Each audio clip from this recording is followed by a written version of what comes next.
Hello friends, मैं इतिहासिका इतिहास के सफ़रनामा में आपका एक बार फिर से स्वागत करती हूँ एक नई वैकेंसी के साथ और कुछ ज़रूरी सूचना के साथ।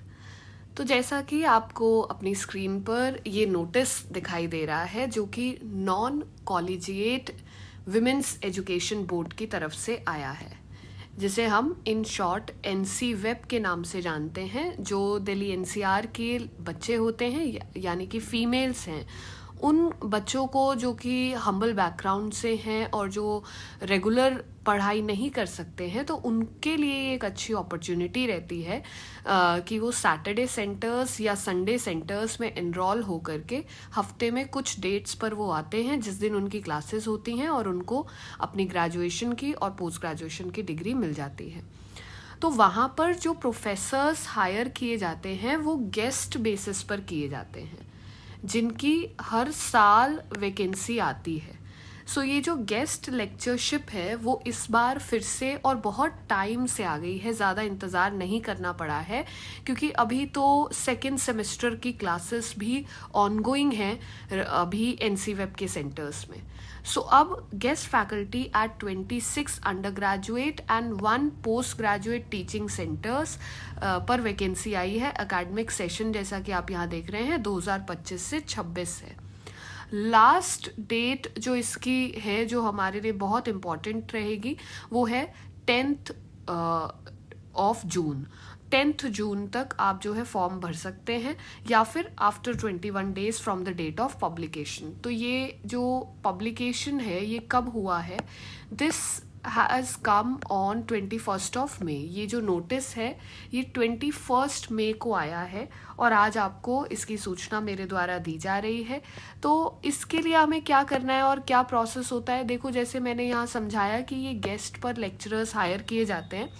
आम तौर पे जब आप दिल्ली यूनिवर्सिटी का फॉर्म भरते हैं, जिसकी एक ज़रूरी सूचना मैंने आपको अपनी एक प्रीवियस वीडियो में दी है जहां मैंने आपको एम्पैनलमेंट की प्रक्रिया समझाई है कि आप नेट क्वालिफाई करने के बाद क्या करते हैं डीयू में रेगुलर प्रोफेसर बनने के लिए। लेकिन ऐसे बच्चे, जैसे सपोज हम कुछ एग्ज़ाम्स की तैयारी कर रहे हैं और उन एग्ज़ाम्स की तैयारी करते करते हमारा नेट का एग्ज़ाम निकल जाता है, तो आपको इस साइड बाय साइड की ज़्यादा वर्कलोड भी ना पड़े और आपको जो है थोड़ा बहुत सोर्स ऑफ इनकम आपका हो जाए तो बेहतर रहेगा। तो ये वैसे बच्चों के लिए बहुत मददगार साबित होता है जो कि टीचिंग में भी अपना पैशन रखते हैं या फिर जो पीएचडी स्कॉलर्स होते हैं वो भी एनसी वेब को फॉलो अप करते हैं और ज्वाइन कर लेते हैं, क्योंकि इसका कुछ हिसाब इस प्रकार का है। गेस्ट लेक्चरर आप होंगे, 1500 रुपये पर लेक्चर आपको यहाँ पे मिलेगा। ठीक है, इसे थोड़ा और डिटेल के अंदर यहाँ समझते हैं। मैंने कहा कि गेस्ट लेक्चरर आप होंगे, 1500 पर लेक्चर आपको मिलेगा। और अभी का देखिए क्या हिसाब है कि 30 डेट्स आती हैं सेंटर के पास आमतौर पे, जो कि पिछले सेशन में हुआ है उसी के हिसाब से भी मैं आपको बता रही हूँ। 30 तारीख आती हैं, 4-6 महीने के अंदर आपको 30 तारीख दी जाती हैं जिस पर वो सेंटर अपनी क्लासेस को रन कर सकता है। अब एक दिन में पर डे में 2 आवर्स की क्लास होती है, तो मतलब आप इसको 1500 इंटू 2 कर देंगे, है ना। तो मतलब हम अपने पास एक दिन जा करके 3000 का बिल बनता है। अब आपको टोटल क्लासेस कितनी मिलती हैं, एनईपी की वजह से कुछ सिलेबस में चेंज किया गया और अदरवाइज पहले तो 24 से 25 डेट्स आपको मिलती थी, मतलब कि आपकी 48 और 50 क्लासेस ऐसे जो है बन जाता था। अब क्या हुआ है ये देखिए, अब आपको एक तो कोर पेपर दिया जाएगा जिसे आप डीएससी कहते हैं। सिलेबस जब आप डीयू का देखते हैं तो उसमें समझ आ जाता है। कोर पेपर के लिए आपको 16 क्लासेस दी जाती हैं। अब 16 क्लासेस का मतलब आप अपने आप ही 16 मल्टीप्लाइड बाय 2 मानिएगा, ठीक है। और इसके अलावा आपको कोई और पेपर भी अगर दे दिया जाए, ये तो सबको ही मिलता है अब, लेकिन सेक, वैक और कुछ इसी तरीके के पेपर्स के लिए 8 क्लासेस नियुक्त की जाती हैं।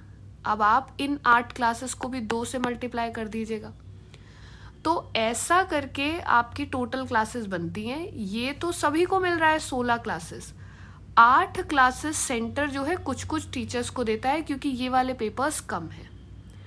ऐसे करके आप अगर एक भी दिन ऑफ ना लें तो आपका 16 दूनी 2, ठीक है, तो आपकी यहाँ पे 32 क्लासेस तो यही हो गई, ठीक है। तो ये आपकी पूरा मिलती ही मिलती हैं, इसका बिल तो बनेगा ही बनेगा। 32 इंटू 1500 करके आप जो है बिल सबमिट करेंगे।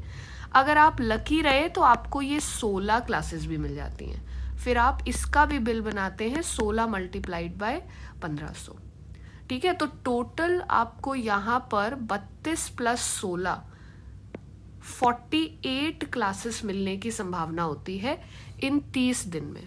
आप 48 को 1500 से मल्टीप्लाई करते हैं, आपका TDS जो है 10% का डिडक्शन होता है, 10% आपका टोटल सैलरी में से डिडक्ट होता है TDS के लिए, और बाकी जो है आपको इन हैंड आ जाता है।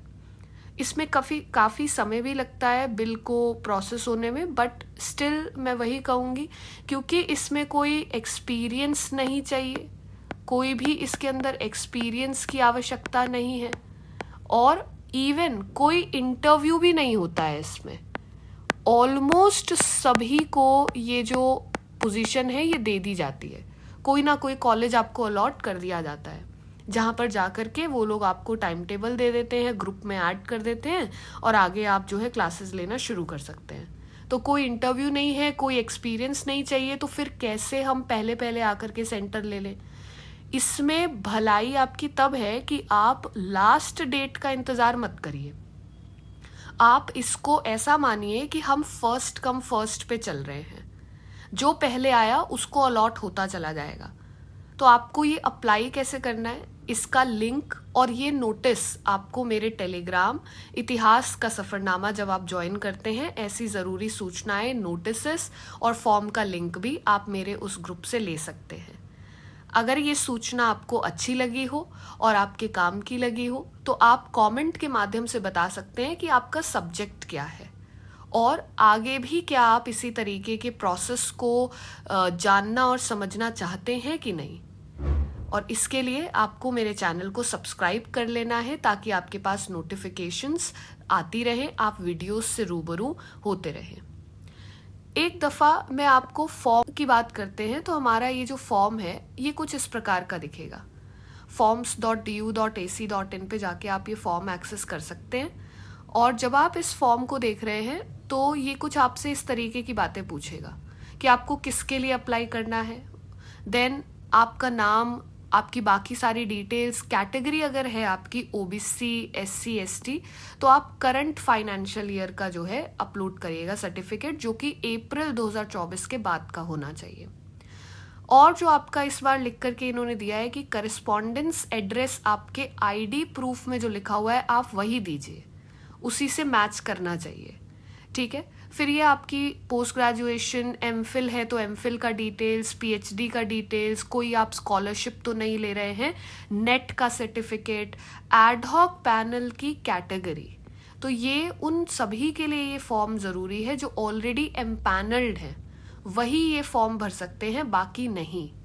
तो जो भी बच्चे दिसंबर 2024 में नेट क्लियर किए हैं, आप लोग एम्पैनलमेंट का फॉर्म भरिए, और यही सेम प्रोसेस NCWeb अब अगले साल जब फॉर्म भरेगा तो दिसंबर 2024 वाले बच्चे इस NCWeb में अप्लाई कर पाएंगे। लास्ट एम्प्लॉयमेंट डिटेल्स आप बेझिझक डाल सकते हैं, और फिर आपके जो डॉक्यूमेंट्स हैं, टेस्टिमोनियल्स हैं, उसको आपको अपलोड करना रहता है यहाँ पे। ये जब आप कैटेगरी सर्टिफिकेट वाला पॉइंट देख रहे हैं तो इसमें दिया हुआ है OBC EWS इशूड ऑन और आफ्टर 1 अप्रैल 2025, तो ये आपको यहाँ पे अप्लाई करना है। All right, so this is your OBC certificate का जो पूरा प्रक्रिया है ये यहाँ पे रहता है, और फिर आप इसको सबमिट कर देते हैं। So this is it for today. आशा है आपको कुछ ज़रूरी सूचना यहाँ से देखने को मिली हो। Don't forget to like, share and subscribe इतिहास का सफ़रनामा।